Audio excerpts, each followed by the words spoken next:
China is criticizing the U.S. over its handling of the pandemic. The Chinese embassy in Washington is saying America has damaged international cooperation on the COVID-19 outbreak. This as the World Health Organization's research team continues to look for answers inside China. We have NBC News foreign correspondent JANIS FRAYER joining us now. Good morning. Now let's start with the escalating tensions between U.S. and China. Why are they calling America out?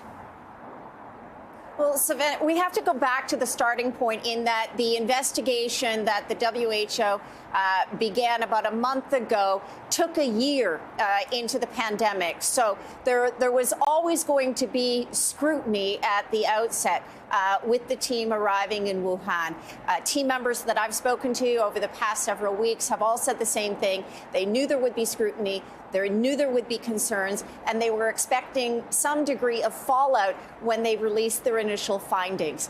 But the U.S. has been very critical thus far of what the WHO has been saying, as well as other countries around the world. That has triggered a response from the Chinese embassy in the U.S., saying that the U.S. has, quote, severely undermined multilateral institutions, including the WHO, and gravely damaged international cooperation on COVID-19. It then goes on to say that accusing the U.S. of pointing fingers, while other countries, read China, have stuck with the WHO, have supported the WHO, and so the U.S. is in no position to be critical. So this is what we're also hearing echoed in state media here.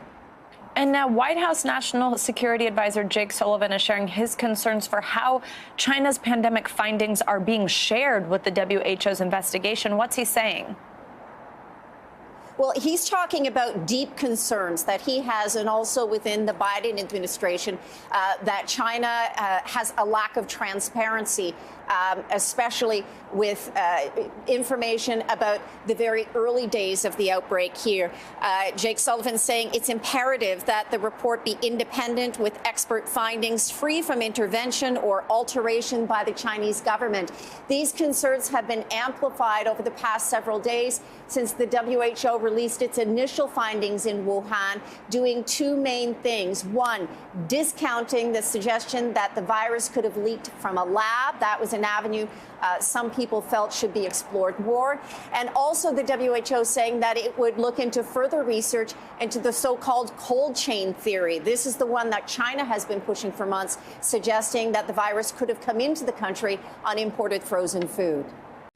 Hey, NBC News viewers, thanks for checking out our YouTube channel. Subscribe by clicking on that button down here, and click on any of the videos over here to watch the latest interviews, show highlights, and digital exclusives. Thanks for watching.